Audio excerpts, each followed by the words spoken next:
السلام علیکم ورحمۃ اللہ وبرکاتہ۔ محترم سامعین، آپ تمام سامعین و ناظرین کا قاسمی جی کے پر استقبال ہے۔ سامعین، اس وقت بڑی خبر سے آپ کو آگاہ کرنے جا رہے ہیں۔ خبر اہم ہے، اس لیے آپ مکمل سماعت فرمائے۔ ملک میں اقلیتوں کے خلاف میڈیا ٹرائل ایک خطرناک روش۔ جمعیت علماء ہند عمر گوتم کے مقدمات کی عدالت میں پیروی کرے گی۔ مولانا محمود مدنی، صدر جمعیت علماء ہند۔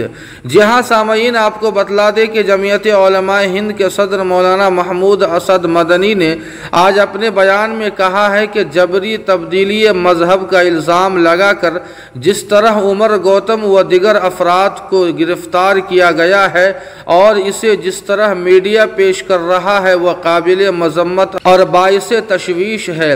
اقلیتوں اور کمزور طبقات کے معاملے میں میڈیا کا جج بن جانا اور انہیں مجرم بنا کر پیش کرنا ایک عام سی بات ہو گئی ہے۔ ماضی میں تبلیغی جماعت کو لے کر اسی طرح کا رویہ اختیار کیا گیا تھا۔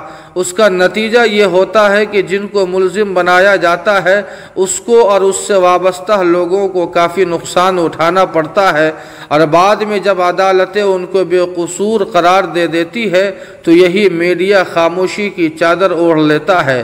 صدر جمعیت علماء ہند نے کہا کہ ہر ایک کو اپنے موقف کے دفاع اور عدالت میں انصاف کے لیے اپنی طرف سے مضبوطی سے بات رکھنے کا بنیادی حق ہے، اس سے کسی کو محروم نہیں کر سکتا۔ اس لیے جمعیت علماء ہند نے عمر گوتم کے صاحبزادے عبداللہ عمر کی گزارش پر فیصلہ کیا ہے کہ ان کے مقدمات کی بھرپور پیروی کرے گی۔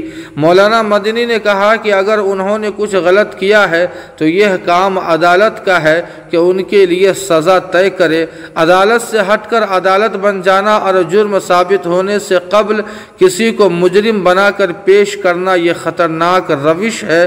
ہم عدالت کو بھی متوجہ کرنا چاہیں گے کہ وہ میڈیا ٹرائل پر روک لگائے۔ اس سے نہ صرف یہ کہ پوری دنیا میں بھارت کی چھوی خراب ہوتی ہے بلکہ ملک کے نظام اور سسٹم کا مذاق بھی بنتا ہے، نیز انصاف کی جدوجہد کرنے والوں کا عرص حیات تنگ ہو جاتا ہے۔ اسی صورتحال کے مد نظر مولانا حکیم الدین قاسمی، ناظم عمومی جمعیت علماء ہند نے لکھنؤ کا دورہ کیا جہاں عمر گوتم ریمانڈ پر ہے، اور وہاں ان کے اہل خانہ سے ملاقات کر کے ان کے دفاع کے بنیادی حق میں ساتھ دینے کا عزم ظاہر کیا ہے۔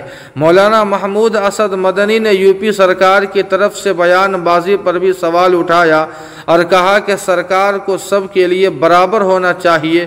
ہم یہ دیکھتے ہیں کہ یتی نرسنگھانند جیسے لوگ لگاتار مسلمانوں کی دل آزاری کر رہے ہیں اور مذہب اسلام کے توہین کر رہے ہیں، مگر سرکار کوئی بھی کارروائی نہیں کر رہی ہے۔ حالانکہ جمعیت علماء ہند نے اس کے خلاف وزیر اعلیٰ کو خط لکھا ہے، اس کے خلاف FIR درج کرائی ہے، لیکن اس کے بارے میں کوئی ایکشن لینے کے بجائے ایسے عناصر کی پشت پناہی ہو رہی ہے۔ جی ہاں سامعین، اس خبر کے تعلق سے آپ کی کیا رائے ہے؟ کمنٹ کر کے ہمیں ضرور بتائیں۔ ویڈیو کو لائک اور شیئر کر دیں اور قاسمی جی کے کو سبسکرائب کرنا نہ بھولیں۔ والسلام علیکم ورحمۃ اللہ۔